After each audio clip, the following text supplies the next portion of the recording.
Number 5. The Silence of the Lambs. Nominated for 7 Academy Awards, winner of 5, including Best Picture, this is considered to be one of the best films of the 90s, and for good reason. One of the hardest things any movie can convey is realism. Because it's a movie and we automatically know it's not real, it's really difficult to make the audience forget that and make what we're watching feel real, like it can actually happen and exist in the real world. Not only does this movie pull that off, but it pulls it off better than almost any other movie I've seen that tries to. Not only does this movie have some of the best suspense I've ever seen, but it also has some of the best acting I've ever seen. Jodie Foster is excellent as Clarice Starling. Ted Levine is shit-your-pants scary as Buffalo Bill, but the one everyone remembers is Anthony Hopkins as Hannibal Lecter.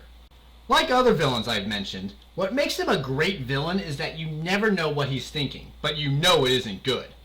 The fact that he can also be very charming can make you lower your guard down just enough for him to really be able to get inside your head and torture you, which is a scary thought in itself. Combine all that with his brilliant mind, and not only is he a terrifying person to match wits with, but an unstoppable force of nature. If you want proof of that, just watch the scene where he escapes from prison. With everything I've mentioned and more, this mystery movie could give Sherlock Holmes a run for his money. Number 4. Spider-Man 1 and Spider-Man 2. I decided to put these two together simply because I love both these movies equally and couldn't choose between them if I tried. What I love about these movies is how they both feel like you're watching a live-action comic book. With something like The Avengers, or most other Marvel movies, there is a comic book feel to them, but I've always felt that it's usually downplayed. Now, this isn't really a bad thing, but it is nice to see a comic book movie that goes all out, balls to the wall with its comic book style. From the camera angles, to the action, to the mad science that gives everyone their powers, to even the dialogue to some extent. Some might make the argument that this makes the movies too goofy and silly, but I think it works to the film's advantage. Something I love about the first film in particular is the Green Goblin, played by Willem Dafoe. Don't get me wrong, I love Alfred Molina as Doc Ock too, but this guy is menacing, intimidating, and just batshit crazy. He's one of my favorite movie villains, period. Top 10 easy. And in the second film, I love Peter's struggle to balance his personal life with his superhero life. You just feel so sorry for this guy and want to see him catch a break for once. There are very few characters I've been invested in as much as this one. Now you're probably wondering what I thought about the third movie in this series, or the remake series with Andrew Garfield. Well, I plan on doing full reviews of these movies, so you'll find out then. Regardless, we still have these two web-slinging films that any Marvel fan, or Spider-Man fan, will have a blast watching. Number 3. A Clockwork Orange. Okay, I'm just going to cut to the chase with this one. The primary reason I love this movie so much is the main character, Alex. This is my favorite movie villain of all time. No questions asked. There are two kinds of villains that I love. One is the kind that just loves what they're doing and gets so much enjoyment out of their evil deeds. The other is the kind of villain with little to no motivation for what they do. They're bad for the sake of being bad. I find these kinds of villains both fascinating and terrifying, because they just leave you wondering how it's possible for them to exist. How is it possible that anyone can get so much pleasure from doing such horrible things, or do them for no real reason? And I don't think I've ever seen any character in any movie ever show these two traits better or more effectively than this guy. But with all that said, is that the only reason to like this movie? Absolutely not. This movie is filled with excellent performances, a very unique visual style that only director Stanley Kubrick can give us, and its story really makes you think about the significance of free will, which according to Malcolm McDowell, who plays Alex, is what this movie is all about. It's one of Stanley Kubrick's best that is truly unforgettable. Number 2. The Toy Story Trilogy. Just like the Spider-Man movies, I'm putting all three of these movies together because I can't choose between them.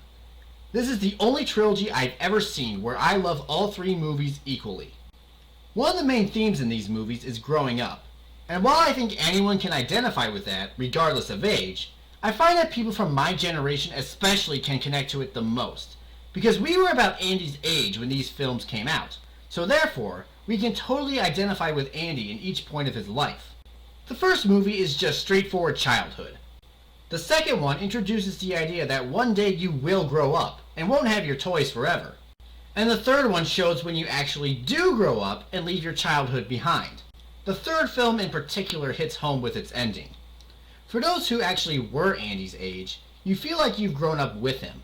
And since you grew up with these characters and developed such a connection with them, just like Andy did, it becomes just as heartbreaking to us when he decides to give them away as it is for him. But like I said, anyone at any age can connect with these characters. And speaking of the characters, they become such icons that, once again, I don't know what really needs to be said about them. Woody and Buzz in particular are shining examples of the other main theme of these movies, friendship. Throughout these movies, you can clearly see these two go from rivals to enemies to best friends who will never turn their back on each other. Even when it seems their friendship is as good as over, they always come through for each other in the end. It's no wonder why this is the franchise that first put Pixar on the map. But as much as I love them, there's just one film I love even more. And that number one film is Who Framed Roger Rabbit? I already said this in my intro video, but in case you missed it, this is my favorite movie. Why? Simple. This is the only movie I've ever seen where I don't have a single problem with it. With literally every other movie I've seen, even the other movies on this list, I can find at least one thing to pick at, whether it's a major problem or a small nitpick. But with this movie, I have no problems whatsoever. I love it all. I don't even know where to start. The blending of live-action actors with cartoons, while not a new idea, is done better than anything else that has tried it. The characters, each one of them could have their own spin-off movie and I think it would work. From the zany Roger Rabbit, to the gorgeous and mysterious Jessica, to the Weasels, who honestly I want to see a spin-off with, to Eddie Valiant, who's my example of a grouchy and bitter character done right. And then there's Judge Doom. While he's a good villain throughout the whole movie, the part that everyone remembers is the end, where it's revealed who he really is. And this is one of the scariest things I ever saw as a kid. And the story, the way it's written and performed, every scene hits its mark. When it wants to be funny, it's funny. When it wants to be sad, it's sad. When it wants to be scary, it's definitely scary. It's also suspenseful, dramatic, crazy, and every other emotion you can think of. Really, all I can say is see it, because I don't think just talking about it can do it justice. Who Framed Roger Rabbit? My all-time favorite movie. And there you have it, my top 20 all-time favorite movies. What are your favorite movies? What do you think of my choices? As usual, feel free to leave your thoughts in the comments section below.